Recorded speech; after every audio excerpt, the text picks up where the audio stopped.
Magandang araw pong muli, Sir Jess, at sa inyo pong mga masusugid na mga taga-subaybay sa channel na ito. Ako pong muli si Bernabe, ang sundalong biniyayaan ng isang kakaibang mutyang nagmula o nanggaling sa loob ng bunga o puso ng saging sa bundok na sakop ng probinsya ng Mindanao. Narito po ang pagpapatuloy ng aking kwento. At nang ako'y ididestino sa probinsya ng Bataan, kasama ang aking mga tauhan sa utos ng aming nakatataas, ay pansamantala ko munang iniwan sa aming probinsya sa Mindoro ang aking asawang nooy nagdadalang tao sa aming unang anak. Iniwan ko siya sa puder ng aking mga biyanan, taga Mindoro si Carla, ang babaeng aking nakilala nang kami ay madestino doon. Kasama si Teniente Madrigal, si Carla, na nang maglaoy aking minahal at pinakasalan. Teniente Bernabe Garcia, isa ka sa aking napiling arestuhin o hulihin, dead or alive, ang isang lalaking kriminal. At malayang nagpapagala-gala ngayon saan mang bayan o lugar ng Bataan. Partikular na nga sa mga liblib na mga baryo doon at mga kabundukan. Marami na siyang pinatay at ninakawan, mga negosyante doon, mga babaeng ginahasa at pinatay. Mailap ang taong ito at madulas. Nahihirapan ang ating mga tropa doong hulihin ito. Kaya naman ay nagpadala sila rito ng telegrama o sulat upang humingi ng tulong sa iyo. Dahil matunog na ang pangalan mong isa kang mahusay na sundalo, magmula ng kanilang mabalitaan ang nangyari sa probinsya ng Mindanao. Ang sabi sa akin ni Major Makatangay nang ako ay kanyang inimbita sa aming himpilan sa probinsya ng Mindoro. Walang pagdadalawang isip ko namang sinabi sa kanyang, "Sir, yes sir, sa ngalan ng hustisya at katahimikan ng ating bansa, ay nakahanda akong sundin anumang ipinag-uutos nyo." Good job, Teniente Garcia. Ito ang larawan ng taong yun. Siya ay si Armando Libmanon. Isa siyang residente ng isang bayan ng Bataan. Mag-iingat ka, o kayo. Payat lang yan at maliit na tao, pero mailap yan, madulas, at higit sa lahat, marami na yang pinatay. Ang dinig ko pang sabi sa akin ni Major Makatangay, kung kaya't, "Sir, another information tungkol sa nasabing kriminal na yan." Ang tanong ko pa sa kanya, "Ito ang pinakamahalagang impormasyon, Teniente Garcia, tungkol sa taong yan dahil usap-usapang ang taong yan ay merong tangang mutya sa kanyang katawan. Isang mutyang nakuha sa isang hayop o uri ng isang isda na kung tawagin ay isdang palos. Kaya naman ay malaki ang kanyang kumpiyansa sa kanyang sariling hindi siya kayang hulihin ng sinumang nagtatangka sa kanyang buhay. Madulas ang taong yan na parang katawan ng isang isdang palos. Lalo na kapag yan ay nakaapak sa lupang maputik o kaya'y matubig. Dahil doon ay nakilala siya at tinawag o nabansagan ng mga residente doon sa pangalang si Totoy Palos." Ang sabi pa sa akin ni Major habang hawak ko noon ang larawan ng nasabing si Totoy Palos. "At dito sa bayan o sakop ng bayang ito ng probinsya ng Bataan, madalas na makita ng mga residente, lalong-lalo na nga ng mga magsasaka doon, ang kriminal na yan." Dagdag pa niyang sabi sa akin, tinanggap ko ng bukal sa aking loob ang misyong yon na hulihin patay man o buhay ang nag-iisang kriminal at kinatatakutan noon sa probinsya ng Bataan at binansagang si Totoy Palos. Mag-iingat kayo, Teniente Garcia, dahil bukas na ang inyong biyahe papuntang bayan ng Bataan. Maraming salamat po, Major. Huwag po kayong mag-alala. Gagawin ko po ang lahat, mahuli lang ang kinatatakutang kriminal na yon. Sagot ko pa kay Major. At pagkatapos kong magbigay ng galang sa kanya, tumalikod na ako at pinuntahan ko sa labas ang aking mga tauhang nakasakay sa aming dalawang sasakyang pangsakyada at nilinaw ko sa kanilang lahat ang magiging operasyon, lalo na ang tungkol sa taong pakay namin sa lugar na yon. Kinaumagahan, matapos naming lahat na maihanda ang lahat ng aming mga kinakailangang dadalhin para sa probinsyang yon, ay bumiyahi na nga kami mula Mindoro papuntang Bataan. Mahaba-habang oras at malayo-layong biyahe ang aming ginugol, pero ayos lamang yon dahil sa kaming lahat ay masayang gampanan ang aming sinumpaang tungkulin. Subalit ang totoo'y bago kami bumiyahe kanina'y isa-isa ko silang kinausap na ako ay kanilang tapikin ng 3 beses sa aking kaliwang balikat, kung kaya't malaki ang aking tiwalang wala ni isa man sa amin ang mapapahamak sa probinsyang yon, at ang mutyang galing sa puso ng saging at ipinagkatiwala sa akin ni Apo Lakay ay nasa loob ng aking malalim na bulsa noong mga pagkakataong yon, at nakabalot ito sa isang itim na tela na nanggaling pa kay Apo Lakay. Madaling araw na nang kami ay nagpasyang iliko ang aming sinasakyan sa parting kabundukan ng nasabing baryo na sakop ng isang bayan ng Bataan, kung saan ay ang baryong yon ay ang sinasabing doon madalas na nakikita ng mga residente si Totoy Palos.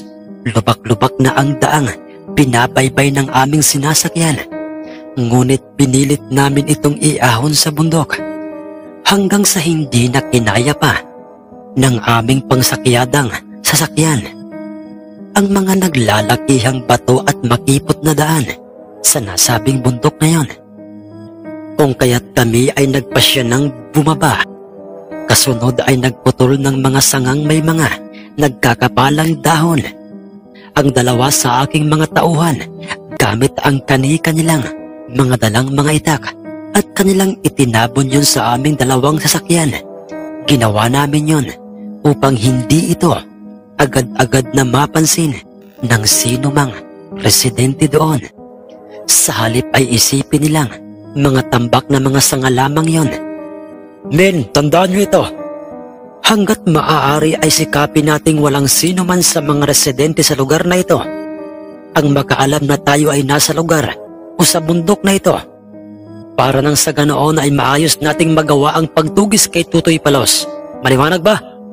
Sabay-sabay naman ang mga itong sumagot ng pagsang-ayon sa aking mga sinabing yon, at pagkatapos noy, nilandas na nga ng aming mga paa ang pinakang pusod ng gubat upang maghanap ng maaari naming mapagpwistuhan upang aming gawing kampo ng pansamantala sa mapunong parte ng gubat na yon.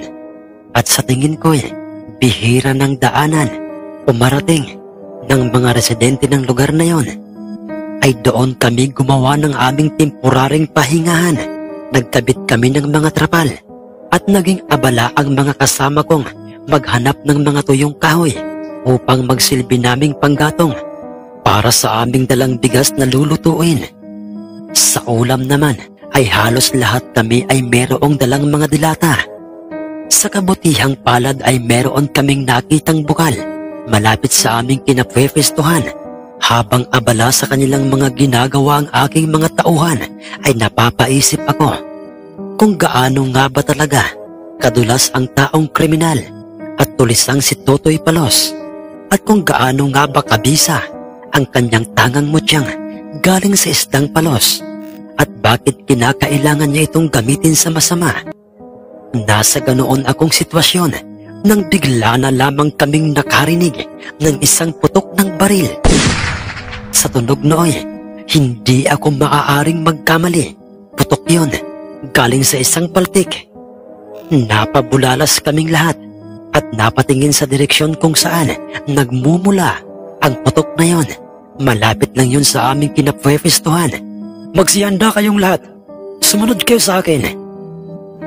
Ang utos ko sa aking mga tauhan, kung kaya't katulad ko makikita na rin ang mga itong inihahanda na ang kani-kanilang mga sarili, lalong-lalo na nga ang kanilang mga armas, military action.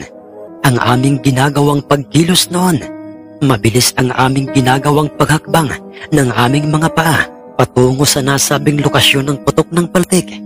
Ngunit maingat at matalas ang aming pakiramdam sa paligid dahil naisip kong baka isa lamang itong patibong galing sa mga rebelde at ako ang nasa unahan ng aming grupo. Rinig na rinig ko ang bawat pagkalabog ng mga dibdib ng aking mga kasama dahil sa matinding nerbiyos sa kung anumang maaaring makita namin doon. Ramdam ko ang nooy paunti-unti ng pag-init ng aking mutyang nasa aking bulsa na kahit pa'y ito'y nakabalot sa isang telang itim at isa lang ang nasisiguro ko noon. Ang aming pinakang bagay sa lugar na yon na ilang sandali pa'y nakarinig ako ng boses ng isang lalaking sa tansya ko'y nasa edad 50 pataas at parang ito'y nagmamakaawa dahil sinasabi nitong, "Para mo nang awa, Totoy, wala na akong mga pera't ari-arian na maaaring ibigay pa sa iyo. Dahil hindi ba't naibigay ko na sa iyo yon noong minsan, kaya naman Totoy, maawa ka naman sa akin. Huwag mo akong ilibing ng buhay. Kailangan pa ako ng aking pamilya." Dinig kong nagmamakaawang boses ng isang mama, dahilan upang itinaas ko ang aking kaliwang kamay bilang sinyales sa aking mga kasamahan. Huminto muna kaming pansamantala. Kasunod ay suminyas ako sa kanilang paikutan namin ang malaking punong sampalok dahil kitang-kita ko doon sa mismong tapat ng punong sampalok na yun ang isang mamang may tali ang kanyang dalawang magkadikit na kamay na nasa kanyang likuran at ito'y nasa loob ng isang hukay. At ang isang lalaking payat-payating nakatayo at nakagising nasa kanyang harapan at may hawak itong isang paltik na baril. Hindi ako maaaring magkamali. Siya si Totoy Palos dahil sa iisa ang kanyang hitsura sa larawang ibinigay sa akin ni Major Meneses Toledo. Mahinang tawag ko sa aking dalawang sarhentong nagsisilbi kong kanan at kaliwang kamay sa tuwing kami ay nasa operasyon. Mabilis namang lumapit sa akin ang dalawa. Umapang ang mga ito at nang ang mga ito'y nasa aking kabinay, sinabi ko sa kanilang sabihin nila sa aming ibang mga kasamahan, hintayin nila ang aking hudyat bago ang mga ito lumantad. Dahil sa akin ang pinabalak noong lumantad na ako at magpakita sa isang ilapot na si Totoy Palos. Sumang-ayon sa akin ang dalawa at makikita na ang mga itong gumagapang na paikot sa malaking punong sampalok. Ilang sandali pa'y, "Marami ka pang mga nakatagong pera at ari-arian, Don Manuel. At alam kong ipinagdadamot mo lang sa akin yun. Hindi mo rin yun mapapakinabangan, Don Manuel. Lalong-lalo na ng iyong pamilya. Sa oras na ikaw ay akin ang ilibing dyan sa hukay na kinalalagyan mo ngayon. Mamili ka, Don Manuel. Mamili ka, Don Manuel. Pira at mga ari-arian mo o buhay mo at ng iyong pamilya." Matapos kong marinig ang mga katagang iyon, sa mismong bunganga ni Totoy Palos ay tumayo na ako at nagpakita ako sa kanya, lalo na't itinutok na nga nito ang kanyang paltik sa mismong noo ng mamang tinawag niyang si Don Manuel. "Bakit mo ginagawa ito? Ano bang malalim na dahilan, Totoy Palos?" Sino ka? At hindi, papaano?" Pagkatapos niyang sabihin yon, ay mabilis niyang itinutok sa akin ang kanyang paltik. Ngunit nananatili akong nakatayo at hindi ako nagpasindak sa kanya dahil malinaw ko nang nakikitang katawan lang niya ang gumagalaw. Ngunit wala na itong ulo. Isa lang ang nasa isip ko noon, nakatakda na itong mamatay sa mismong araw na yon. Makailang beses niya pang tinangkang iputok sa akin ang kanyang hawak na paltik. Subalit hindi ito pumuputok ng pagkakataong yon. Kung kaya't natataranta itong, "Imposible ito. Paano?" Itinaas ko na ang aking kaliwang kamay at doon na nga, paisa-isa nang naglabasan ang mga tauhan kong nakapwesto paikot sa kanya at nakaumang na ang kani-kanilang mga Armalite sa kanyang kinaroroonan. Alisin niyo at itaas sa hukay na kanyang kinaroroonan yang si Don Manuel at pagkatapos ay ilagay niyo sa ligtas na lugar. Mabilis naman akong sinunod ng dalawa sa aking mga kasamahang mga sundalong tauhan at maayos nilang nagawa yun. Sino ka? Sino kayo? Lalo ka na! Sino ka ba at bakit? At bakit? At bakit hindi gumana at pumutok ang iyong paltik na yan? Ha, Totoy Palos? At yang nasa pag-iingat mo, naparito kami upang hulihin ka patay man o buhay. Pero hanggat maaari ay gusto ka naming makitang buhay. Humalakhak muna ito nang nakakaloko sa akin bago ito nagwikang, sa tingin mo ay basta-basta mo lang akong mahuhuli? Sige, iputok nyo ang mga baril nyo. Tingnan natin kung kaya ba akong tabla ng mga bala nyo. Ha. Ang sabi niya sa akin o sa aming lahat. At pagkatapos ay naglakad na ito paatras palayo sa amin. Wala na akong magagawa pa, Totoy Palos, kundi ang ibigay kung ano ang gusto mong mangyari. Tumalikod na ako sa kanya. Kasunod ay ipinumpas ko na ang aking kamay sa aking mga tauhang mga sundalo bilang hudyat na kinakailangan na nga nilang paliguan ng bala ang katawan ng nooy. Naglalakad ng palayong si Totoy Palos. Imposible ito! Bubulwak na ang dugo sa kanyang katawan. Pagkuhay, naglakad ako papalapit sa nooy ng aagaw buhay ng si Totoy Palos. At nang ako ay nasa kanyang harapan ay sinabi ko sa kanya ang mga katagang, lahat ng masamang gawa ng isang tao ay may hangganan. At kung ano ang ginawa mo sa iyong kapwa, ay mas masahol pa doon ang iyong kahahantungan. Paano nasumpa mo? Ang naghihinganong tanong niya sa akin, ang bunganga ng mga dalang baril ng aking mga tauhan na siyang ginamit nila kanina sa iyo, ay ipinag-utos ko muna sa kanilang ilubog nila yon sa putik o tubugan ng kalabaw upang masumpa ang iyong mutyang galing sa Isdang Palos.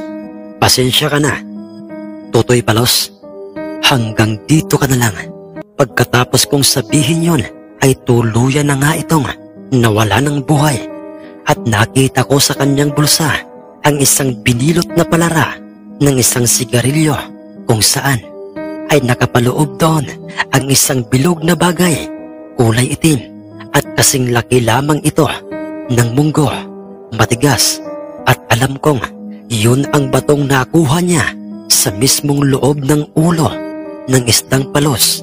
Sa utos ko pinag-ipon ko ng mga tuyong kahoy at mga tuyong dahon ang aking mga tauhan. Sinindihan ko ang mga yon at nang ito'y maglikha ng apoy ay sinunog ko doon ang kanyang mutya. Mahirap na. Baka ito ay mapasa kamay pa ng isang maling tao. Clemente, Verdadero at Maximo, magsama pa kayo ng 3 pa sa inyo. Bumaba kayo sa baryo at pumunta sa hepe ng mga tanod at kay Kapitan. Ibalita nyo ang nangyari sa taong ito. Sila na ang bahala sa bangkay ni Totoy Palos. Sumunod naman sa akin ang mga ito at isinama na nga nila pababa ng baryo ang nooy paulit-paulit na nagpapasalamat sa aming si Don Manuel. Ngunit tiniyak ko munang kompleto sila sa aking paningin. Wala akong nakikitang kakaiba o hindi pangkaraniwan sa kanilang mga panlabas na mga pagkatao. Mahirap na dahil ayokong ni isa man sa aking mga tauhan ay mapahamak sa bawat operasyon. Hanggang sa dumating na nga ang mga naka-uniforming mga tanod, si Kapitan at ang mga opisyalis ng nasabing baryo at mga pailang-ilang mga residente ng baryo. Marami sa mga ito ang nagsasabing mabuti nga at nawala na ang salot sa kanilang bayan. Nagpasalamat naman ang mga opisyalis ng bayan sa akin dahil sa aming ginawang yon kay Totoy Palos. Subalit inilahad ko sa kanyang Hanggat maaari sana'y pinilit kong hulihin ng buhay si Totoy Palos. Subalit nagmatigas ito dahil yun naman talaga ang batas sa aming mga sundalo na hanggat maaari ay walang mamatay sa pagitan ng aming grupo at sa sino mang mga taong gumagawa ng paglabag sa batas at manasa ng kukunin at pagtutulungan ng mga tanod. Ang nooy bangkay ni Totoy Palos na kasalukuyang kinukuhanan ng larawan ng isang tauhan kong sundalo upang maging ebidensya na kami ay nagtagumpay nga sa aming operasyon at dalhin sa harapan ni Major ang mga larawang yon.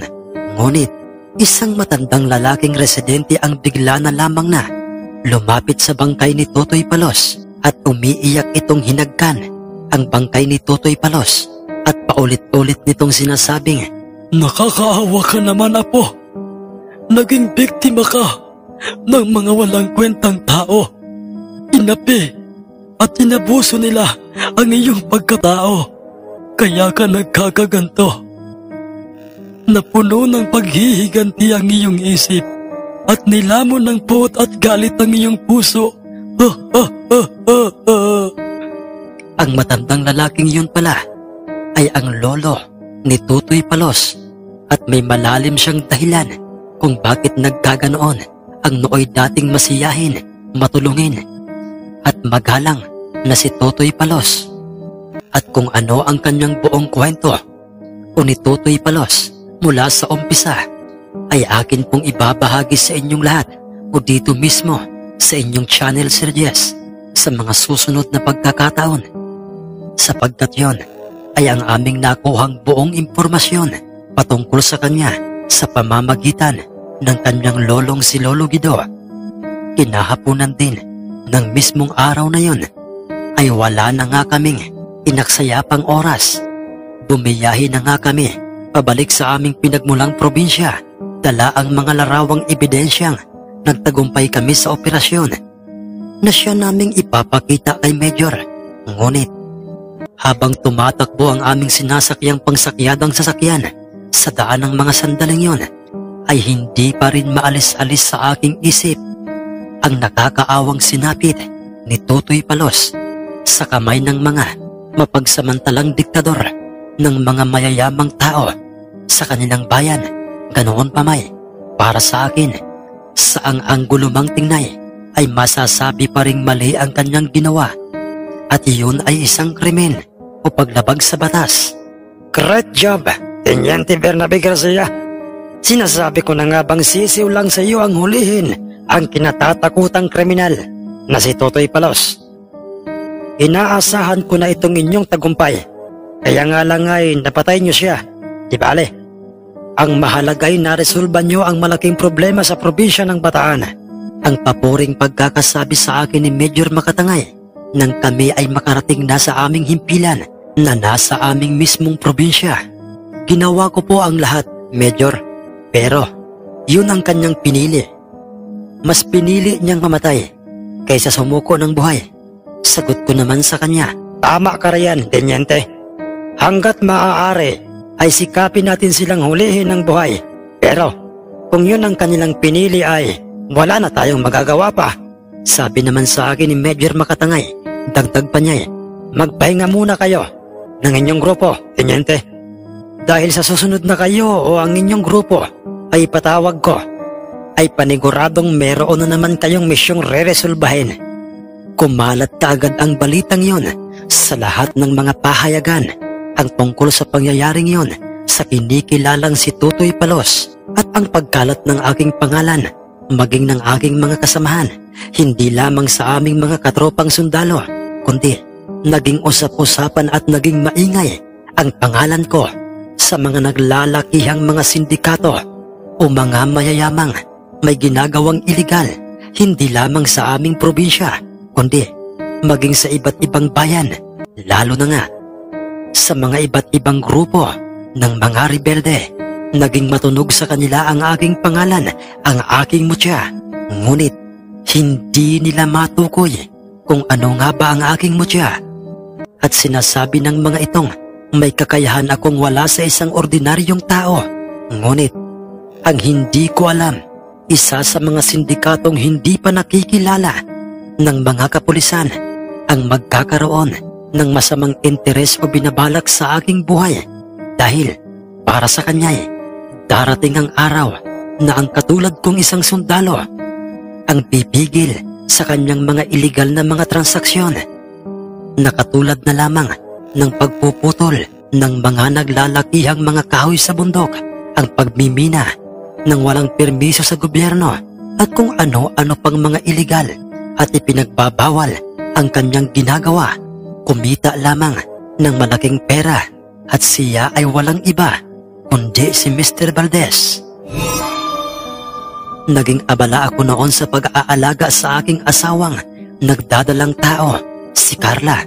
Dahil mahirap na Sir Jess, baka siya ay makunan at mawala ang aming panganay na anak na nasa kanyang sinapupunan.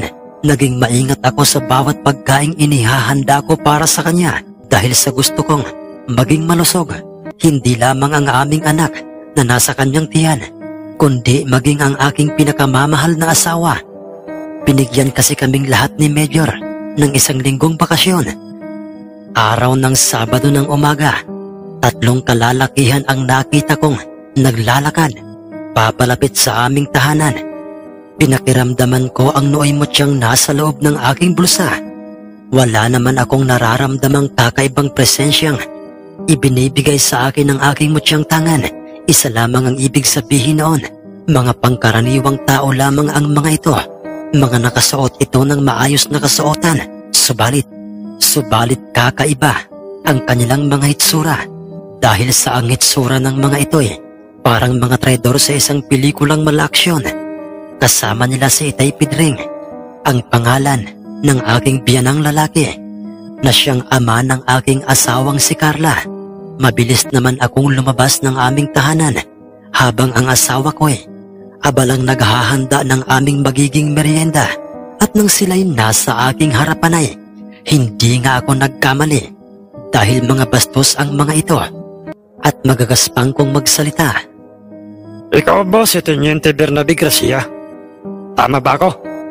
Ang dinig kong tanong sa akin ng isa sa kanila habang makikita ang mga itong panay ang hitit buga ng sigarilyo sa kanilang bunganga at kung kumilos ang mga ito'y akala mo'y mga siga.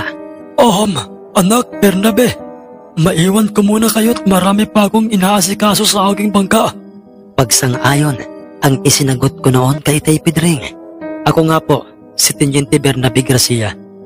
At kung ano man po ang inyong importanteng sadya sa akin, ay maaari po bang sa loob ng aming tahanan natin pag-usapan ng mga yan? Ang maayos kong sagot sa kanila, subalit nakita kong nagkatitigan ang mga ito at ngumisi na para bang nakakaloko. Pagkuway, nagwika sa akin ng isa sa kanila nang, "Wag na, Teniente, dahil hindi naman masyadong mahaba itong aming sasabihin sa iyo. Pero napaka-importante. Klaro?" Akin na yung sobre. Mabilis namang iniabot sa kanya ng kanyang kasama ang sobreng. Alam kong naglalaman yon ng may kalakihang halaga ng pera at pagkatapos ay iniabot niya ito sa akin at nang ito'y buksan ko hindi nga ako nagkamali, Sir Jess. Pera ang laman ng puting sobreng yon. Malaking halaga ang perang yan, Teniente. At nasisiguro kong wala pa sa kalahati ng perang yan ang iyong kinikita bilang isang tapat at totoong sundalo, hindi ba? At nasisiguro ko rin ngayon ka pa lamang nakakita ng ganyang kalaking halaga ng pera. Diba? Ang sabi pa sa akin ng lalaking nasa harapan ko habang ang dalawa sa kanila ay makikitang mayat maya ang paghigop buga ng sigarilyo at ramdam na ramdam ko ang mga maiiksing kargadang baril nila na nasa kanilang tagiliran. Armado ang mga ito. Para saan at kanino nang galing ang malaking halaga ng perang ito? Ang seryosong tanong ko sa kanila. Ang perang yan ay para sa iyo, Teniente Gracia. At yan ay ibinigay sa iyo ni Mr. Valdez. Huwag kang mag-alala dahil magaan lang at simple lamang ang magiging kapalit niyan. Bakit hindi mo ako diretsuhin? At huwag ka nang magpaligoy-ligoy pa. Inis kong sagot sa kanya. Ha ha ha ha ha. Teniente Garcia, gusto ni Mr. Valdez na hingi ng iyong serbisyo o suporta para sa kanya. Gusto kanyang maging isa sa amin. At katulad ng iba pang mga sundalo at mga pulis na nasa kanya na ang kanilang serbisyo. Huwag kang mag-alala, Teniente. Maliit pa ang halaga ng perang yan sa oras na pumayag kang maging isa sa kanyang mga tauhan. Dadagdagan pa niya ang halaga ng perang yan. Sa sinabi yun sa akin ng isa sa mga tuta ni Mr. Valdez, ay nakaramdam na ako ng pang-iinsulto sa aking pagkatao, lalong-lalo na nga sa aking reputasyon bilang isang sundalo. Kung kaya't, ha ha ha ha ha. Tama ka riyan, Dagul. Di ba yun ang pangalan mo? Dagul? Pangalan pa lang. Aso na. Aso na ang tingin sa'yo o sa inyong lahat ng inyong pinaglilingkurang among si Mr. Valdez. Tama kayo. Malaking halaga ang pirang ito. At ngayon pa lamang ako nakakita at nakahawak ng gantong halaga ng pera. Pero, heto ang pera. Kunin nyo at sabihin nyo sa amon nyong garapal na hindi ako katulad ng ibang mga alagad ng batas na kayang-kaya nilang ipagpalit sa pera ang kanilang pagiging alagad ng gobyerno. At sabihin mo rin sa kanyang habang maaga pa ay itigil na niya ang kanyang ginagawang anomalya dahil ako mismo ang huhuli at magpapakulong sa kanya at sa inyong lahat. Maliwanag ba? Nagkulay suka ang mga itsura ng mga ito at bahagyang napaatras dahil hindi sila makapaniwala sa aking mga sinabing yun sa kanila at naging taliwas yun sa kanilang inaasahang mangyari. Labastangan ka! Hinayupa ka! Teniente! Ito ang dapat sa'yo! Ang asar na pagkakasabi ng isa sa kanila hanggang sa makikita ang mga itong sabay-sabay nang dumukot ng kani-kanilang mga kargada upang sanay iputok sa akin. Ngunit naosyami ang mga ito dahil mas nauna akong bumunot ng aking lisensyadong maiksing baril na nasa aking tagiliran sapagkat inaasahan ko nang iyon ang mangyayari ng oras na yon. Itinuto ko sa kanila ang aking baril kung kaya't imposible ito, animal ka.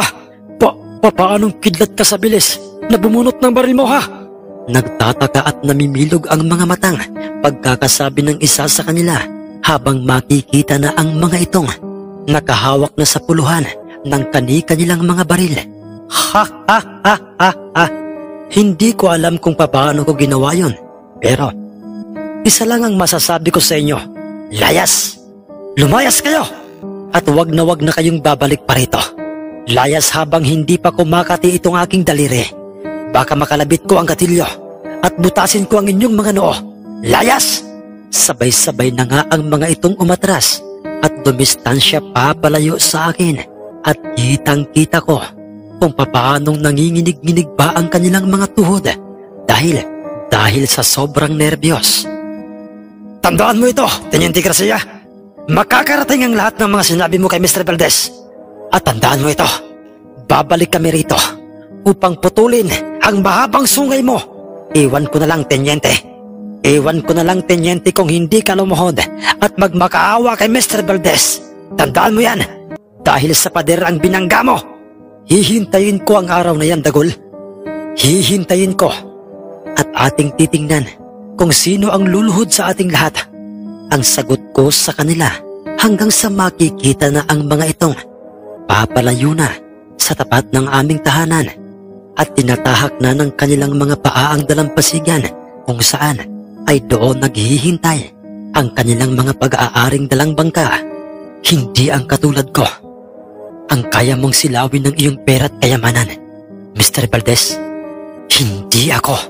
Sabi ko sa aking sarili, ilang sandali pa'y nakita kong nagtatakang lumabas ng aming tahanan at lumapit sa akin ang aking asawang si Carla. Inusisa niya sa akin kung sino ang mga taong kausap ko. At nakita niya habang siya'y abala sa aming kusina. Subalit ang ginawa ko'y akin siyang hinagkan at hinimas-himas ko ang kanyang lubong tiyan. Kasunod ay, wala mahal, Mga kakilala ko lang, pinumusta lang nila ako. Inaya ko sana silang pumasok sa loob ng ating tahanan upang makapagmerienda ba, pero tumanggi sila eh. Pagsisinungaling ko sa aking asawa upang hindi na siya mag-alala. Malawak ang nasasakupan ng aming bakuran at may distansya ang aming pintuang bakod sa aming mismong tahanan, kung kaya't ay hindi narinig ni Carla ang palitan ng aming mga salita. Ng 3 mga tuta ni Mr. Valdez, 3 araw ang mabilis na lumipas na ako'y naging abala sa pag-aasikaso sa aming pag-aaring lupa sa bundok na ipinamana ng aking biyanan sa aking asawa. At pagminsan ay tumutulong ako sa pag-aayos ng mga lambat ni Tay Pedring habang hinihintay ko ang araw na kami ay kinakailangang mag-report kay Major. Gabi ng Sabado at ganap ng 11:00 ang oras ng mga sandaling yon, at mahimbing kaming magkatabing natutulog ng aking asawang si Carla. Nang hindi ko inaasahang sa aking panaginip ay makikita at makakausap ko ang taong nagbigay ng mutyang galing sa loob ng puso ng saging dahil sa panaginip ko eh. Bernabe! Bernabe!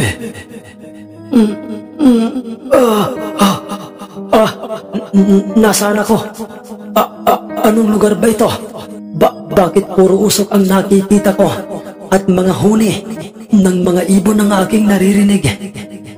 Ang sabi ko noon, kung saan ay wala akong kaalam-alam na ako'y nasa aking malalim na pagkakatulog o nasa aking panaginip at may isang matandang lalaki akong nakikitang nakatalikod sa aking harapan.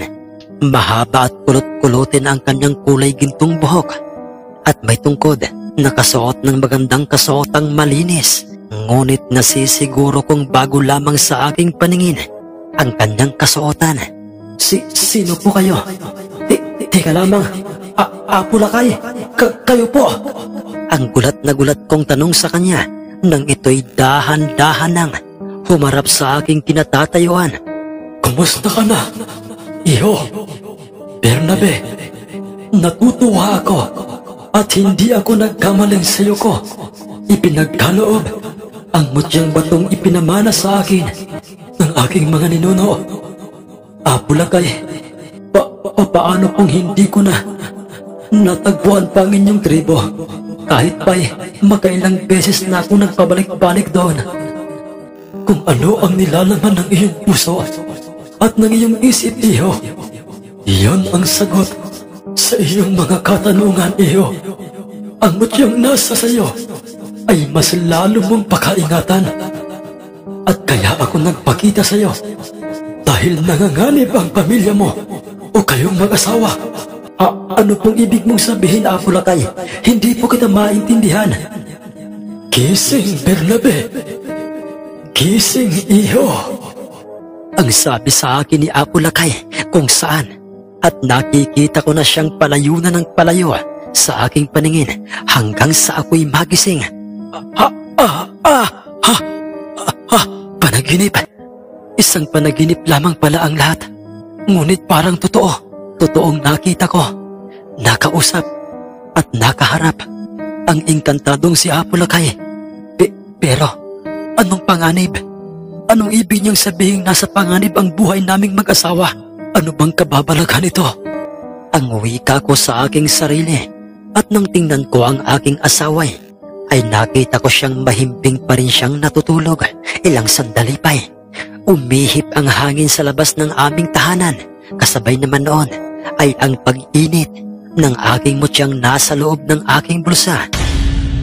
At ako ay nakakarinig ng mga yabag sa lupa, mga pagkasan ng mga baril, mga pag-uusap. Mahina lamang yon, ngunit malinaw ko silang naririnig at nasisiguro kong malayo pa sila sa aming tahanan. Tandaan nyo, walang babalik sa ating rest house hanggat hindi natin nasisigurong patay ang ulupong na si Teniente Garcia. Maliwanag ba? Ang animal na yon, malas mo dahil pati ang iyong asawa'y mamamatay ngayong gabing ito.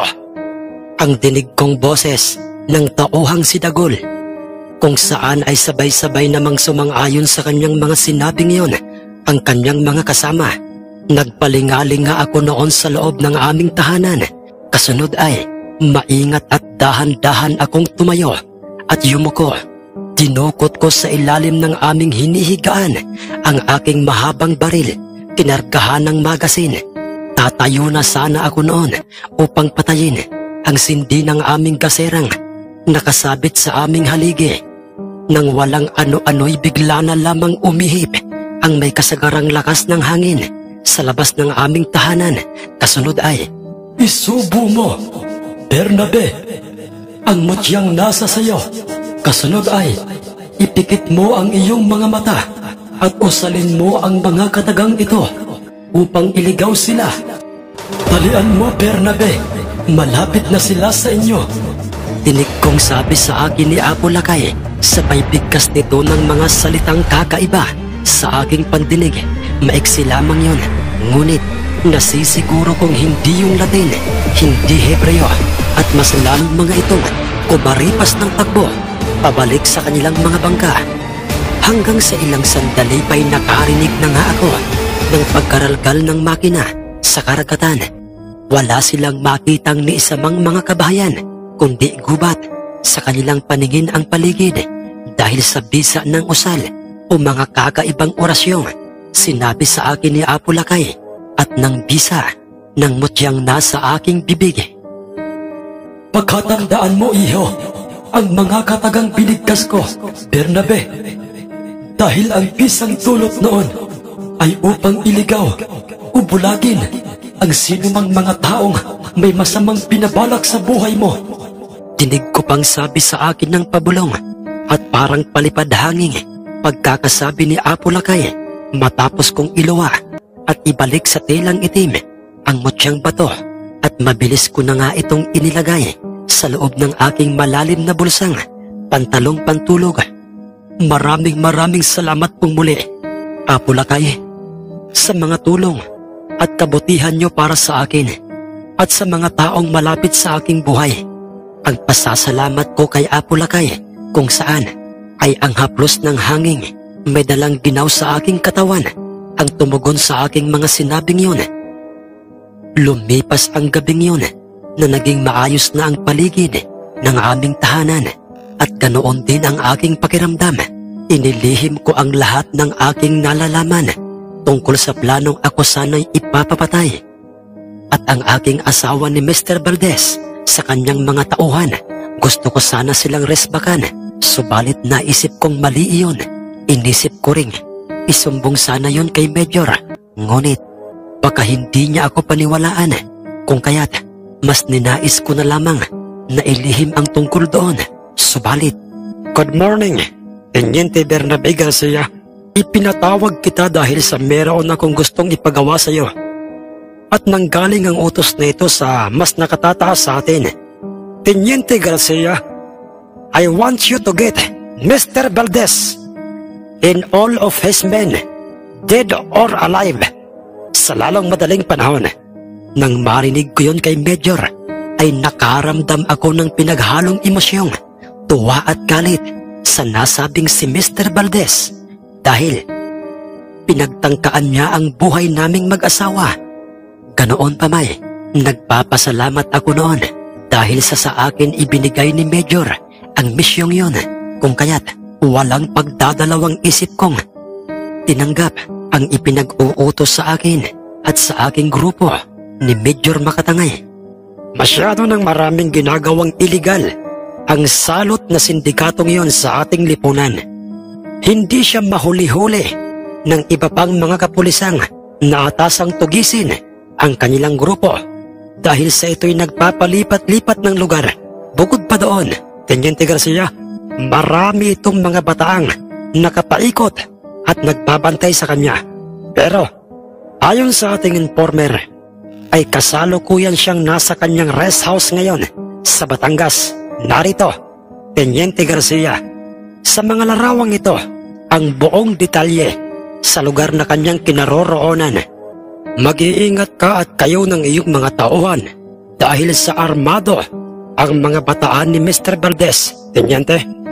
Dagdag pang sabi sa akin ni Major, magkakaasa po kayong sa pagbalik namin dito, Major, ay bitbit namin ang tagumpay at magandang balita tungkol sa misyong ito.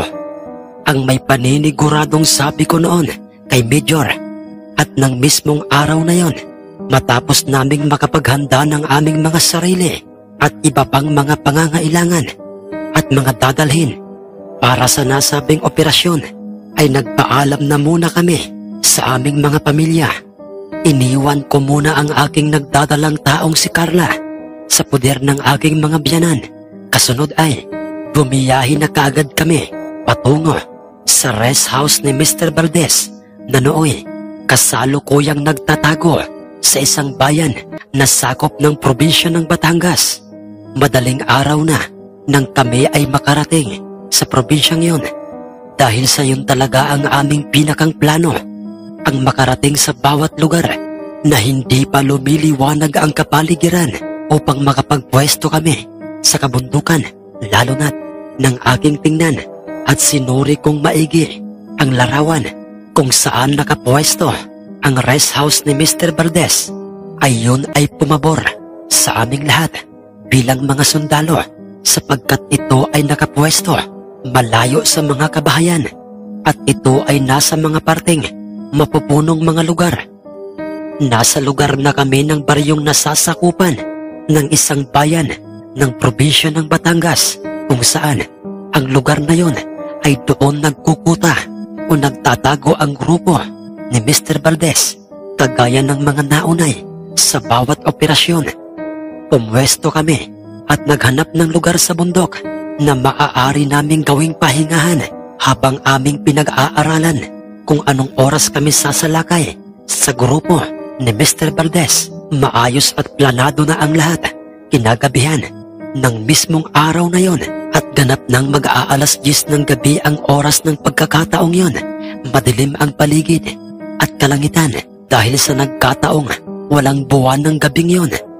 Isa-isa kong pinakiusapang tapikin ako ng 3 beses sa aking kanang balikat ng aking mga sundalong mga tauhan na aking nakitang mga walang ulo, at ang iba sa kanila'y hindi ko maaninag ang kabuuan ng kanilang mga hitsura. Mabilis naman akong pinakinggan at sinunod ng mga ito dahil sa alam na nila kung ano ang nais kong ipahiwatig sa kanila. Bitbit na namin ang aming mga armas at isa-isa na nga kaming bumaba ng bundok, at ako ang nasa unahan ng aming grupo, kung saan ay tanging liwanag lang ng aming mga maliliit na mga flashlight na nakakabit sa unahan ng aming mga dalang mahahabang armas ang siyang nagsisilbi naming gabay sa daan.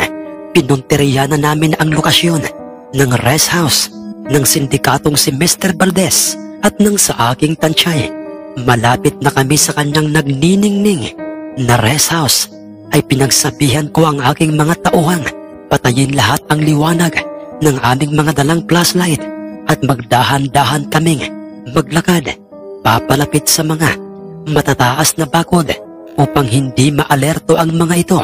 Maingat at alerto naming pinaikutan ang nasabing rest house na yon, ngunit rinig na rinig ko ang mga nag-iinuman at mga nagkakasiyahang mga alipores ni Mr. Valdez sa loob ng nasabing bakod na yon, at malinaw kong nakikitang ang ilan sa kanila'y mga boteteng kapulisan, mga kapulisang masisiba sa pera at kayamanan, at kanilang ipinagpalit ang kanilang pagiging pulis sa pera at karangyaan. Ilang sandali pa'y nakarinig ako ng mga pagkahol ng aso. May 2 asong kumakahol sa loob ng nasabing bakod na yon, sa mismong loob ng rest house ni Mr. Valdez. Naalarma ang mga animal sa loob ng rest house at naudlot ang kanilang ginagawang pag-iinuman. Ganoon din si Mr. Valdez at ang aking mga kasamang nakapaikot na sa mataas na bakod at naghihintay na lang sa aking hudyat upang isa-isa silang umakyat sa bakod na yon. Magsipaghanda kayo dahil may mga tropa sa labas, dinig kong sabi ng isang boteteng hepe ng mga pulis na naging tuta ni Mr. Valdez. Ilang sandali pa'y, ayusin niyo ang mga trabaho niyo!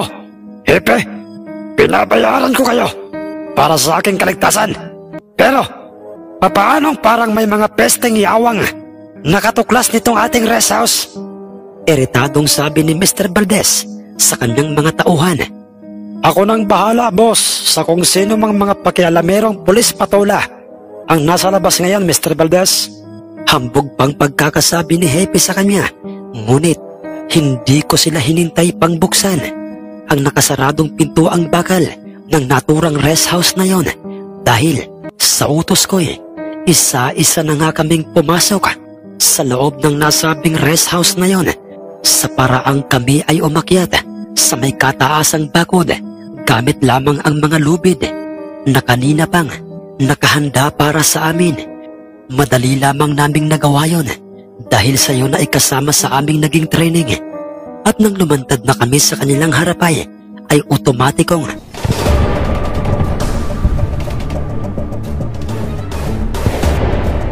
nagpalitan na kaagad ng mga putok ng baril sa tigmagkabilang panig. Marami kaagad sa mga buwayang mga kapulisan at mga bataan ni Mr. Valdez ang bumagsak at pinatuig ng nasabing rest house at ito'y nagmistulang batang naglulupasay.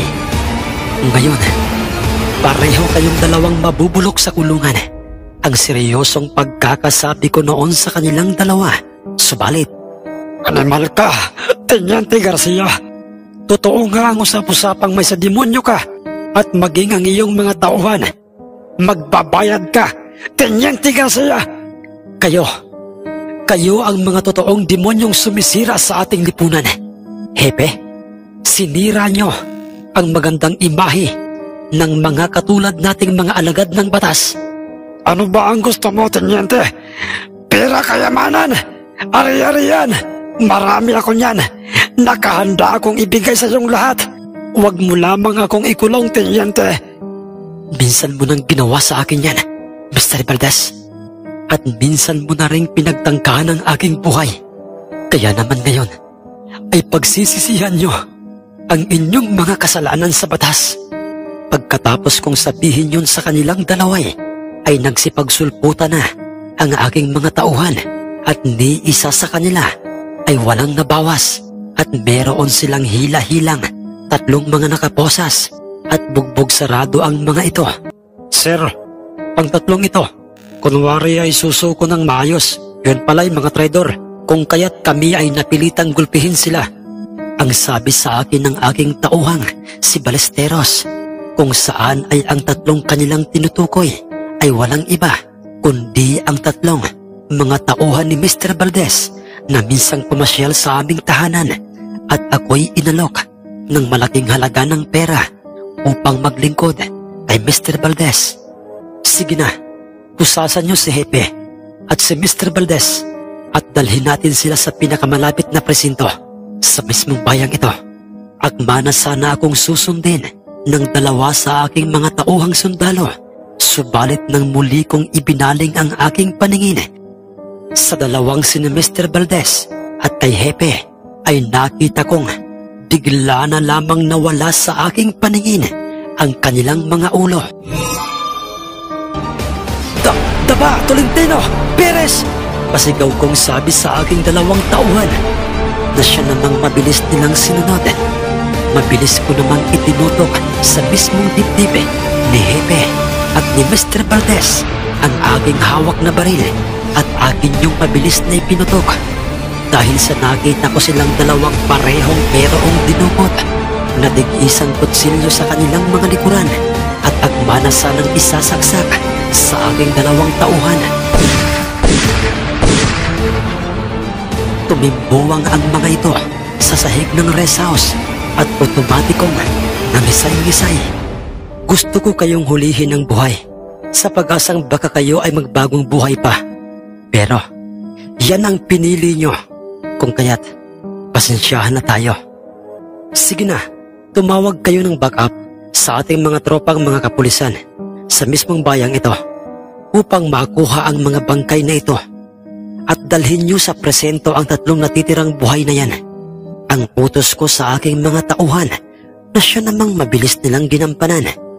Great job, Teniente Garcia. Binabati kita at ang inyong grupo sa inyong matagumpay na operasyong hulihin si Mr. Valdez, patay man o buhay, at meron pang tawad na isang matabang isdang si Hepe. Teniente Garcia, nakahanda ka na ba sa isang panibagong misyon? Yes, sir. Kahit anong misyon, sir, ay buong puso kong tatanggapin. Sagot ko kay Major pagkuway. May inilabas siyang isang larawan na nasa kahang nasa kanyang mesa at marahan niya itong iniabot sa akin. Pamilyar ka ba sa taong yan, Teniente Garcia? Marami ng mga sundalo, mga tropang Rangers na mas sanay sa mga kagubatan ang nagtangkang hulihin ang taong yan, pero nabigo silang makita ni Anino ng taong yan. Maging ang kanyang mga tauhan, mailap ang taong yan, Teniente, dahil yan ay isang pinuno ng mga rebelde at usap-usapang nagtataglayan ng isang mutya sa kanyang katawan. Mahabang paliwanag sa akin ni Major, ngunit ako noon, habang tinititigan ko ang hitsura ng taong nasa larawan, ay bigla na lamang akong nakaramdam ng pag-init ng aking mutyang nasa aking bulsa. Merong hitsura kung masasabi kong may kaya ang lalaking nasa larawan. Hindi rin mahahalata kung masasabi sa kanyang hitsurang siya ay isang masamang tao dahil sa maamo ang hitsura ng lalaking nasa larawan. Sir, hindi ba't siya si... Nauutal at nagtatakang tanong ko noon kay Major. Oo, Teniente Garcia. Siya si Leonardo Aragon noon, pero ngayon ay kilala siya sa tawag na si Commander Lawin. At siya at ang kanyang mga tauhan ang gusto kong hulihin niyo, dead or alive. Teniente Garcia, gusto kong dalhin mo sa aking mismong harapan ang ulo ni Commander Lawin. Napaisip ako ng malalim ng mga pagkakataong yon dahil sa alam ko kung anong pagkatao meron itong si Leonardo Aragon alias Commander Lawin. Isa itong mabuting taong naging biktima rin ng mga papagsamantalang mayayaman hanggang sa ito'y maging isang leader ng mga rebelde. Hindi lamang yon, matunog ang usap-usapang meron itong mutyang galing sa kuko ng Lawin na siyang kanyang ginagawang kwintas at marami na itong hinatulang mga taong gumagawa ng paglabag sa batas.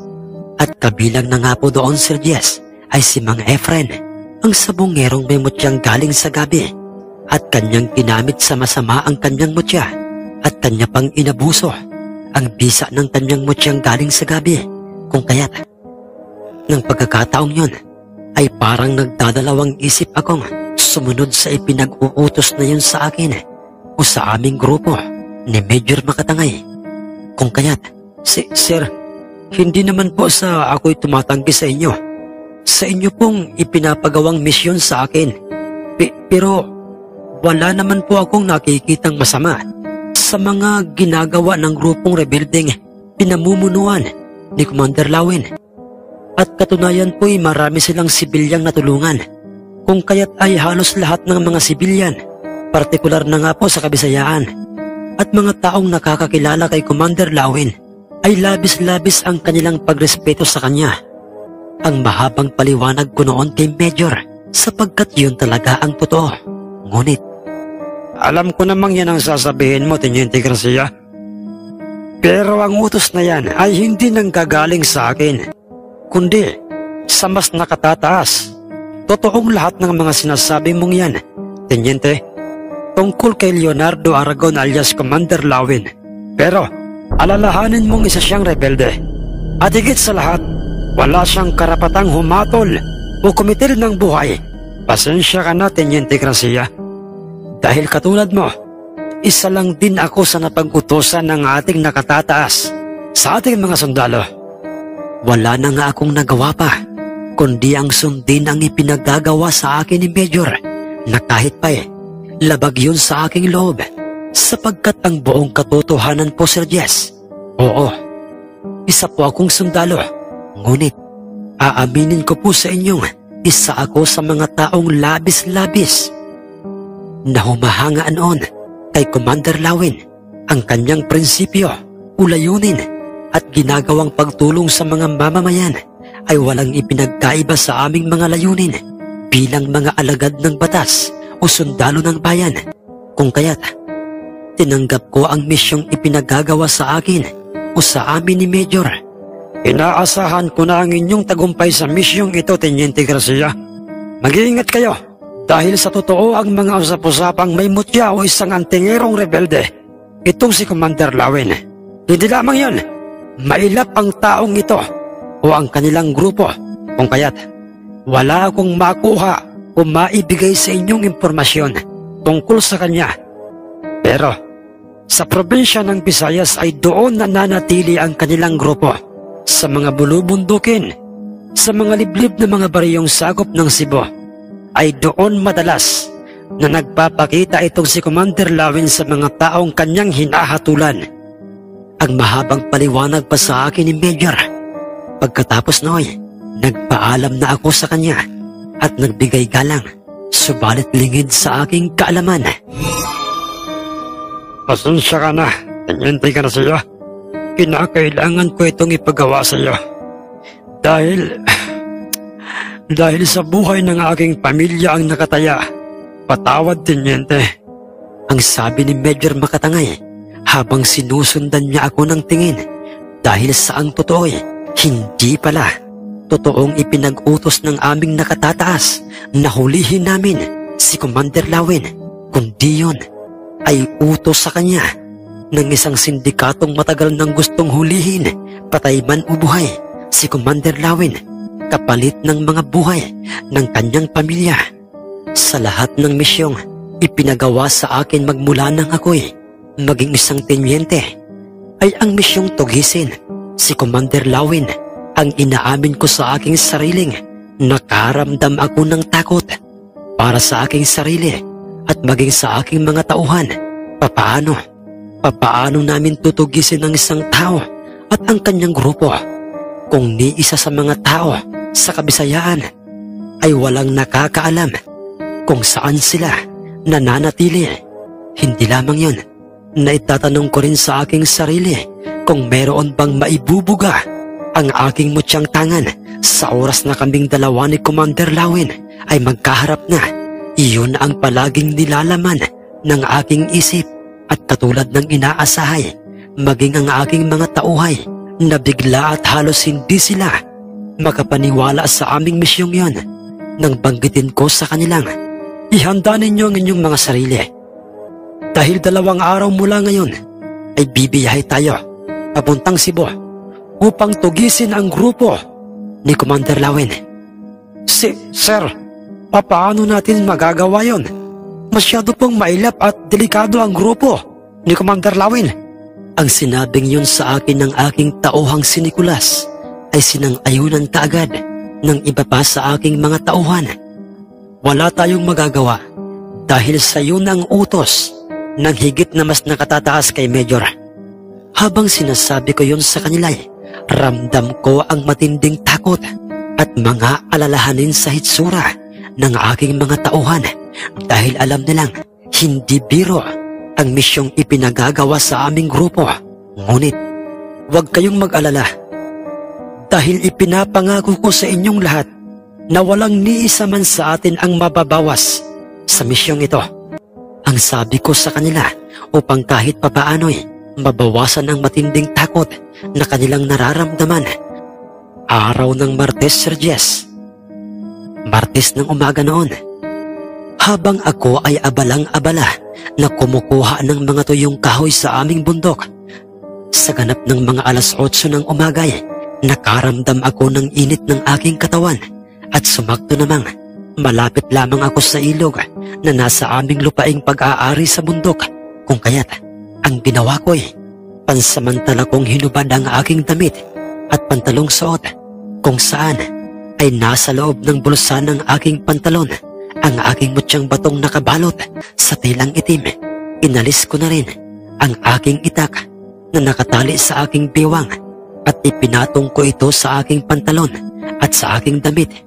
Kasunod ay Nagmamadali na nga akong lumusong sa malinaw at malamig na tubig at may ilang segundo akong nagbabad sa tubig sa ilog na yon at napasarap ang aking paliligo doon dahil sadyang naginhawaan ng aking katawan sa lamig ng tubig. Subalit kinakailangan ko ng umahon upang dalhin sa aming bahay ang mga tuyong kahoy na siyang aming panggatong. Subalit bago ako umahon sa ilog ay nagpasya na muna akong ilubog ang aking ulo at buong katawan sa nasabing ilog na yon. Subalit pag-aahon ko sa nasabing ilog na yon at pagdilat ko ng aking mga matay, nagimbal ako sa aking nakita sapagkat meron ng nasa 10 mga kalalakihang mga armado ang nakapaikot sa akin at nakatutok lahat ng takutan at nagtatakang tanong ko sa kanila. Pinala ko pa sanang maglakad papalapit sa aking itak at sa aking damit at pantalon upang kunin ang aking mutya.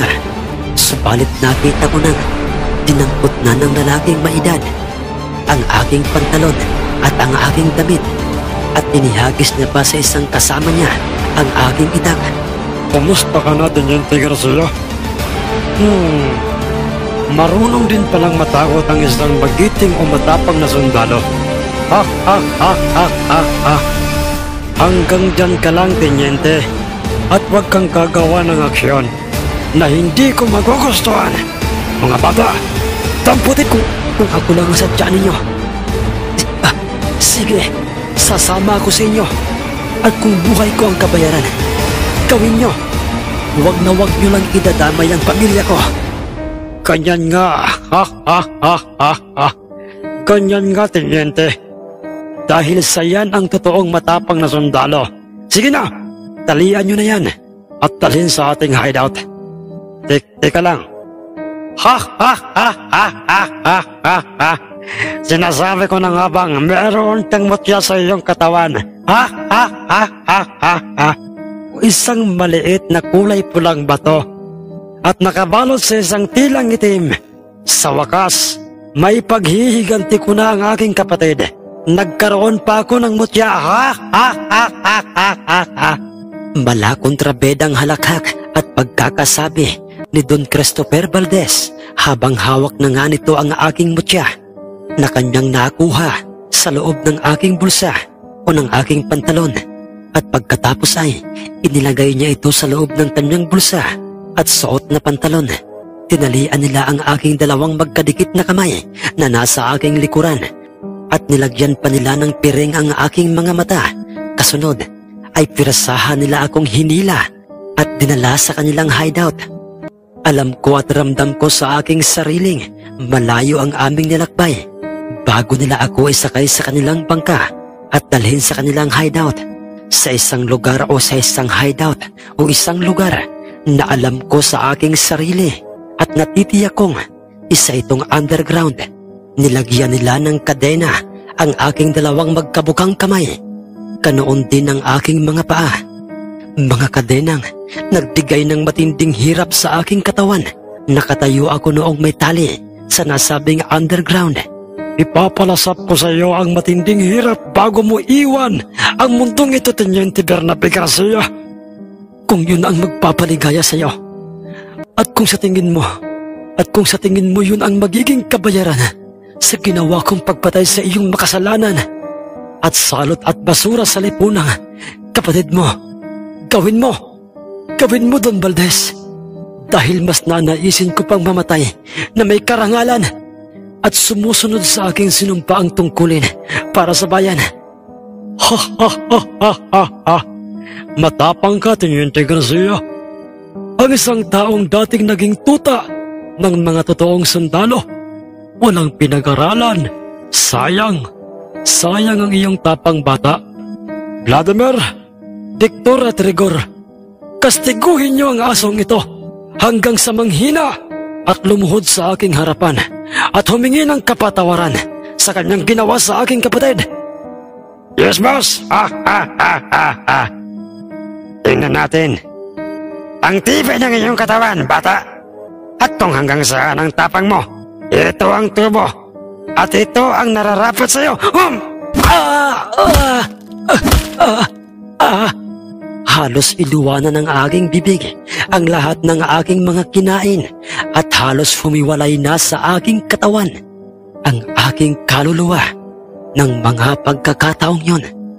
Sa tindi ng kanilang ginagawang pambubugbog sa aking hubad na katawan kung saan ay tanging manipis na shorts lamang ang aking suot noon.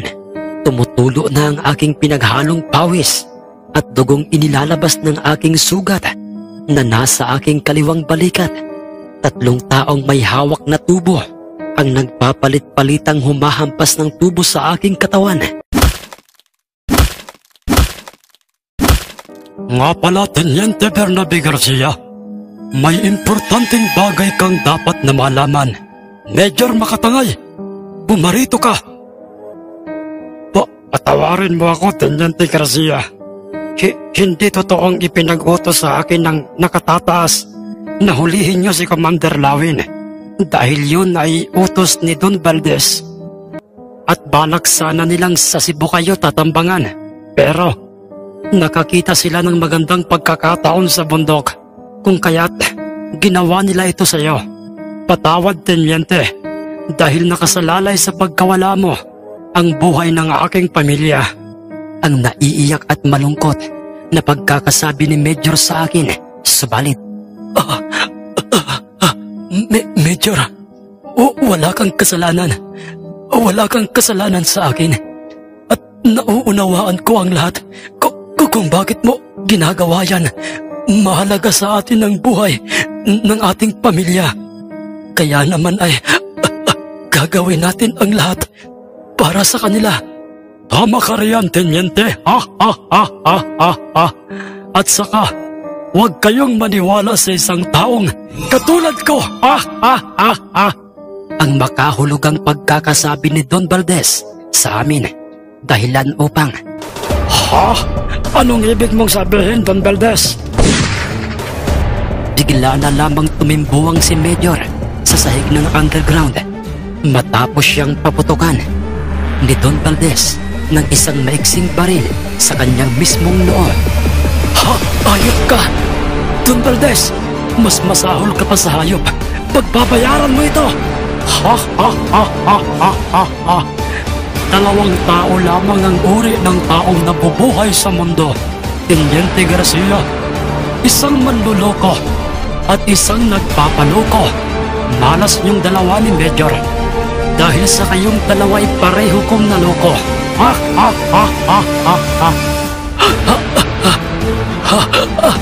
Anong binabalak mo, Don Valdez? Animal ka! Ay ipapapatay ko sa ganyang kalagayan.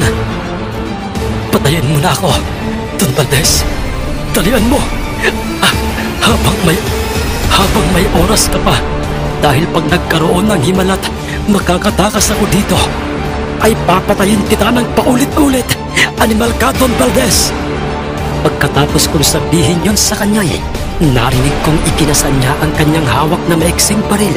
Bago niya ito lagyan ng isang bala. Isang bala lang ang ipapaon ko dyan sa ulo mo, Teniente. At lilisanin mo na ang mundong ito. Huwag kang mag-alala. Susunod din kaagad sa iyo sa impyerno ang iyong mga mahal sa buhay.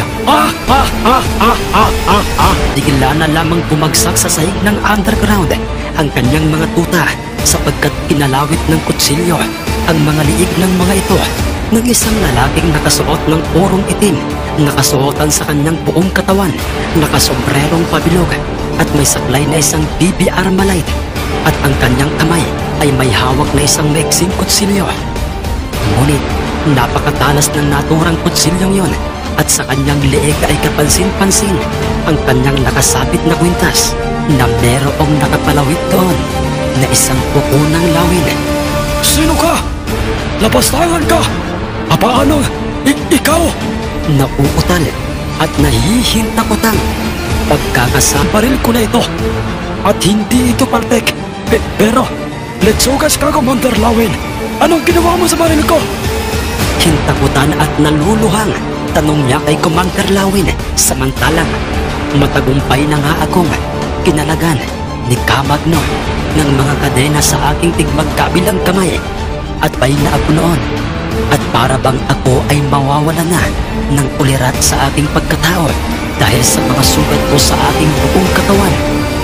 Mga sugat na aking tinamo sa mga tubong inihampas sa akin ng paulit-ulit ng 3 mga tauhan ni Don Valdez. Itagtag pa ang aking tinamong sugat ng bala sa aking kaliwang balikat. Ilang sandali pa'y nakita ko na ngang nagsibabaan na sa nasabing underground ang iba pang mga rebeldeng armadong kasamahan ni Commander Lawin. Alam mo bang ang ugaling meron katanda, Don Christopher Valdez, ay ang ugaling mainit sa aking paningin, ang ugaling pinakang ayaw ko sa lahat. Matagal nang namumuro sa akin ang pangalan mo, Don Valdez. Ubus na ang iyong mga alipores at nag-iisa ka na lang.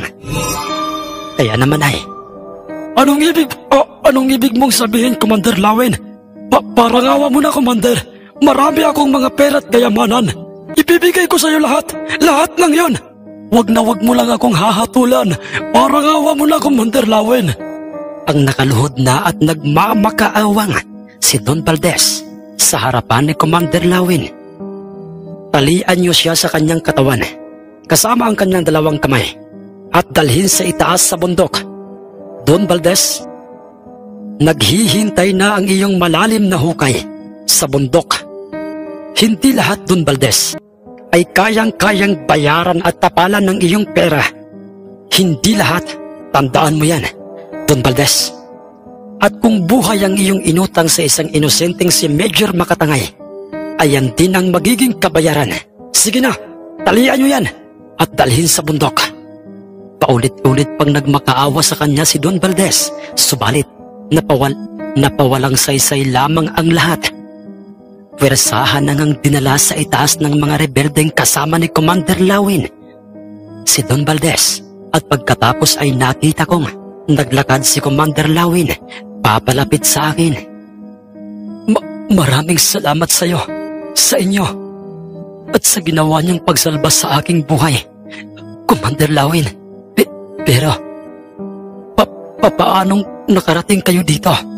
Ang nooy nang hihinang tanong ko sa kanya, sumagot naman ito at sinabi nitong, ang panaghuy mo, Teniente Garcia. Ang mga pag-iyak at mga hirap mo ay mabilis na nakarating sa aking pandinig. Isa kang mabuting tao. Isa kang totoo at tapat na alagad ng batas. Kaya naman ay, hindi ka maaaring mawala sa mundo. Marami ka pang mga misyong ireresolba. Gamit lamang itong iyong mutyang galing sa loob ng isang puso ng saging. Pagkatapos ng sabihin sa akin yun, ay nakita kong iniabot na nga niya sa akin ang aking pag-aaring mutya. Ang mga sugat mo, Teniente Garcia, ay hindi ko kayang pagalingin. Pero nagsama ako rito ng isang matalik at mabuting kaibigang manggagamot.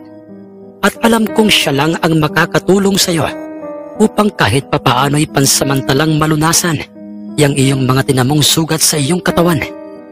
Ako ay nagtaka sa kanyang sinabing yon at napaisip ako kung sino ang taong manggagamot at isang kaibigan ang kanyang binabanggit sa akin. Tayo na sa itaas, Kamagno. Alalayan niyong mabuti si Teniente at nasa itaas naghihintay ang ating kaibigang manggagamot. Ang dinig ko pang sabi ni Commander Lawin na siya namang sinunod ni Kamagno. Magkakasama na nga kaming umakyat sa itaas ng naturang underground, at nang kami ay nasa itaas na ay may nakita akong isang mamang nakatayo. Sa hitsura nito'y masasabi talagang isa itong mahusay at dalubhasang manggagamot. May dala itong lalagyan ng mga kung ano-anong gamit niya sa larangan ng panggagamot, at siya ay nakangiti sa akin na para bang humahanga ito sa aking pagkatao, at aminado akong magaan ang aking pakiramdam sa kanya. Pinaupo kaagad ako sa upuang nasa harapan ng nasabing manggagamot na yon, at walang pagdadalawang isip niya akong ginamot. Umusal ito ng mga kakaibang kataga sa hangin habang ito'y makikitang nakapikit, at may hawak na mga kakaibang dahon sa kanyang mga kamay. Kasunod ay nilagyan niya ng langis na nasa bote ang mga nasabing kakaibang dahon na yon at hinipan niya ito at pagkatapos ay mabilis niya itong ginayumos. Kasunod ay itinapal niya yon at ikinuskos sa aking buong katawan. Napaiktad ako noon, Sir Jess. Hindi dahil sa sakit, kundi dahil sadyang napakainit ng mga dahong ikinuskos niya sa aking katawan. Ilang sandali pa'y gamit ang kanyang kaliwang kamay ay kanyang piniga ng ubod lakas ang mga nadurog na mga kakaibang dahon na yon at muli itong pumikit at umusal ng mga sa tingin ko mga orasyong may kinalaman sa larangan ng panggagamot. Pagdilat nito ipinatak niya sa daplis na sugat na nasa aking kaliwang balikat ang katas ng mga dahon na yon. Mainit yon, ngunit pagkatapos noy nakapagtatakang bigla na lamang guminhawa ang aking pakiramdam.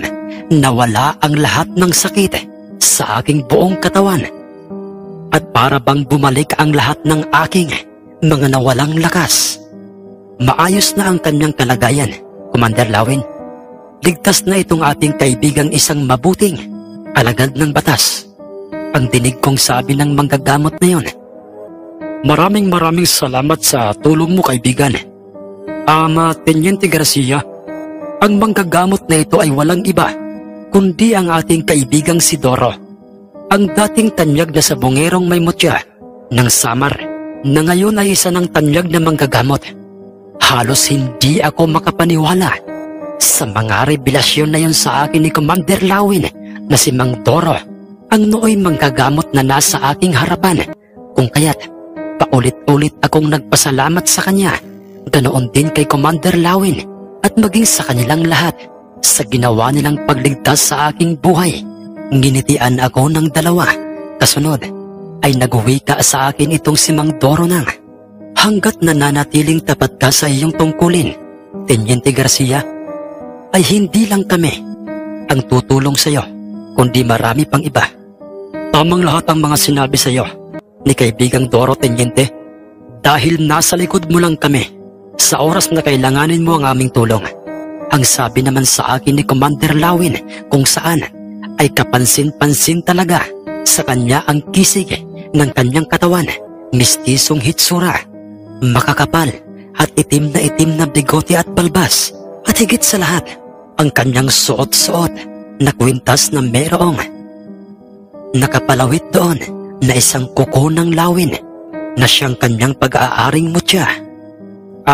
Teniente Garcia, ang mutyang nasa sayo ay ingatan mong huwag mong malunok dahil pag nangyari yun ay ang dinig ko pang pabiting pagkakasabi sa akin ng manggagamot na si Mang Doro, subalit si Commander Lawin na ang nagpatuloy sa kanyang sasabihin yon tungkol sa aking mutyang pag-aari. Sa oras na yan ay iyong malunok, Teniente Garcia, ay lalamunin ng mutyang yan ang iyong buong pagkatao. Magiging isa kang nilalang na kung tawagin ay aswang na halang. Masyado akong nagimbal at pinagpawisan ako sa mga revelasyong yon sa akin ng dalawa patungkol sa aking tangang mutya, dahil sa yun pala ang maaaring mangyari sa akin sa oras na yon ay aking malunok. At dagdag pa ni Commander Lawin ay, sa oras na mangyari yun, Teniente, ay itong si kaibigang Doro lang ang makakatulong sa iyo upang mailuwa mo ang mutyang yan. Ha ha ha ha ha. Diyan ako, Commander Lawin, magaling. Nakangiting sagot naman ni Mang Doro.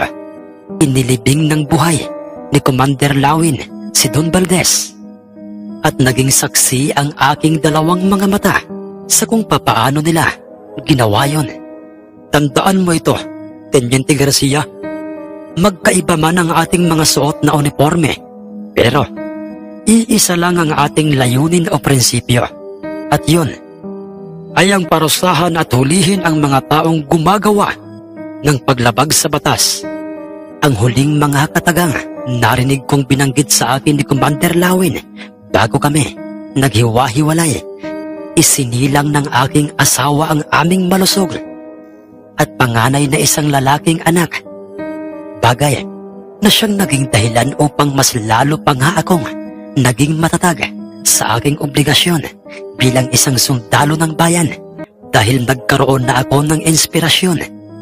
Nagpatuloy ako, Sir Jess, bilang isang tapat na sundalo at kung saan-saang lugar pa kami idinestino upang gampanan ang aming misyon at sa akin o sa aming grupo ibinigay ang mga misyong hindi kayang lutasin ng iba pa sa aming mga tropa. Sa ngayon po, Sir Jess, ay isa na akong retiradong sundalo. Hindi man tumaas ang aking ranggo, pero masaya ako't maraming mga medalyang nakadisplay sa aming sala na nagbibigay ng saya sa aming mga apo sa tuhod at ang aking dalawang mga anak na lalaki ang sumunod sa aking yapak. Dahil sa silang dalaway kasalukuyang mga tapat na alagad ng batas, masaya kaming mag-asawang nagkaroon kami ng mabubuting mga anak na marunong rumespeto sa kapwa, lalong-lalo na nga sa katulad naming matatanda na. At ang mutyang ibinigay sa akin ni Apo Lakay ay ibinaon ko sa lupang nasa mismong tapat ng malaking punong akasya kasama ang telang itim sa malaking puno kung saan ay pinaniniwalaang tahanan ng mga engkanto. Maraming salamat po, Sir Jess, sa inyo pong pagtityagang ibahagi sa inyo pong channel itong aking kwento. Sana po ay kahit papaano'y may mapulot na aral ang inyo pong mga tagapakinig. Magandang araw po, Sir Jess. Tunay nga at sadyang napakahiwaga ng mundong ating ginagalawan. Maraming mga nangyayaring kailanmay hindi kayang ipaliwanag ni numan. Hanggang dito na lamang po ang ating kwentong ito.